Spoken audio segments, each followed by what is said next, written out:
মদ্যপান অবস্থায় মিছিল বন্ধ করার চেষ্টা এক যুবকের।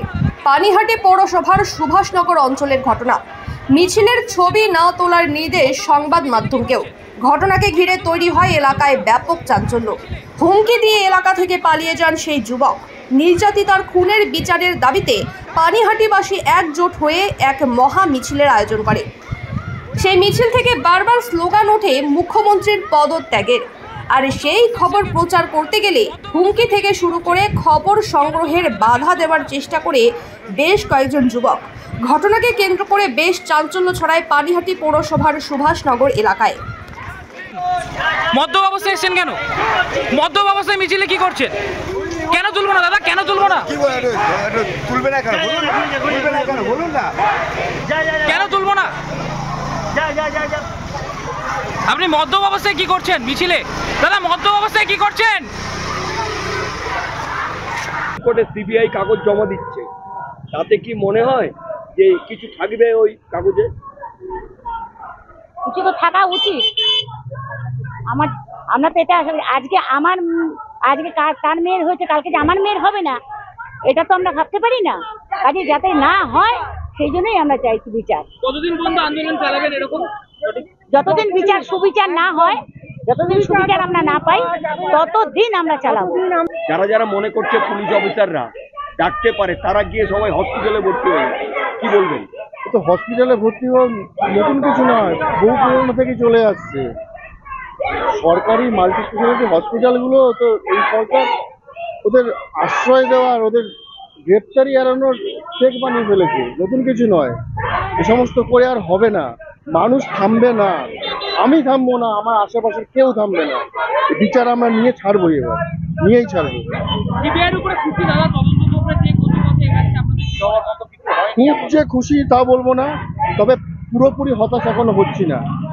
মানুষ দেখছে, সবাই দেখছে, শেষ অবধি কি হয়। কালকে সুপ্রিম কোর্টের শুনানি আছে, এরপর মানুষ পদক্ষেপ নেবে, পরবর্তী পদক্ষেপ নেবে। তোমার বিচার চাই। রাস্তায় নামাতে বোঝা যাচ্ছে যে মানুষ তোমার বিচার চাই। পুরনো ক্ষোভ এখন মানুষ ইয়ে করছে, রাস্তায় উপর চাপ পড়ছে মানুষের আন্দোলনে, তারপরেই বেরাচ্ছে। তার আগে বেরাতো না, কি বলবেন এই বিষয়টা? আসলে মানুষের প্রতিবাদের ভাষাটাই কেড়ে নেওয়া হয়েছিল। দিনের পর দিন অত্যাচার, ভয় দেখিয়ে দেখিয়ে মানুষকে ভীত করে দাবিয়ে রাখা হয়েছিল। কিন্তু দিনের পর দিন একের পর এক ধর্ষক, নির্মম ধর্ষকদের এইভাবে আড়াল করতে করতে করতে মানুষ এবার আর সহ্যের সীমা ছাড়িয়ে গেছে। মানুষ এই বাঁধ ভাঙার প্রতিবাদ রুখবে না সুবিধা না পাওয়া পর্যন্ত। 30 দিন পার হয়ে গেল, সঠিক বিচারের আছে আজকেও বলে, কি বলবেন? বিচার তো হওয়া উচিত এবং আমরা চাই বিচার হোক। Justice for RG Kar.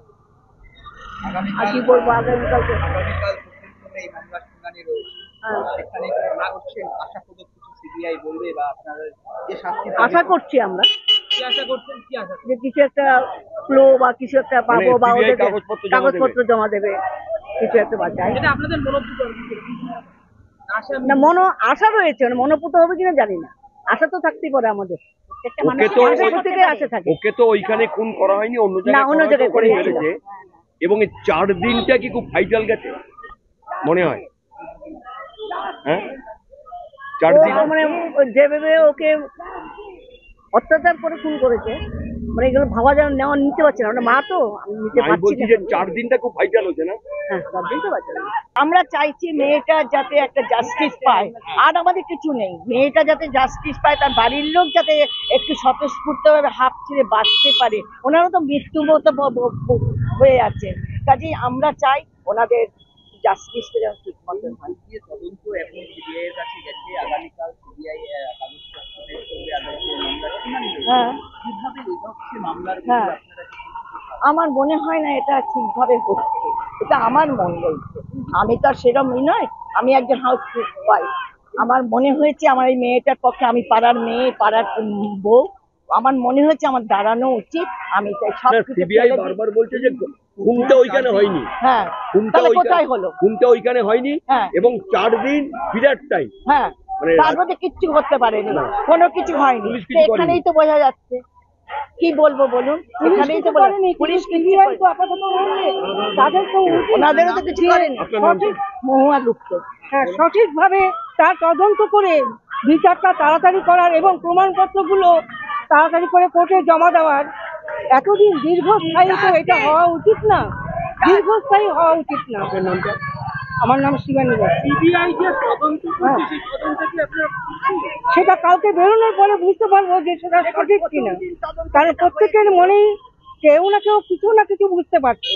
এটা তো সঠিক যে কেউ না কেউ বুঝতে পারছে কিছু, কিন্তু কালকে বেরোনোর পরে তদন্ত মানে কালকে বিচারক ওই সিবিআই জমা দিক কাগজপত্র, তারপরে কোর্ট থেকে কি রায় দেয়, হ্যাঁ তখন সেটা বুঝবো যে সঠিক দিল না কি, সেটা বুঝবো তখন।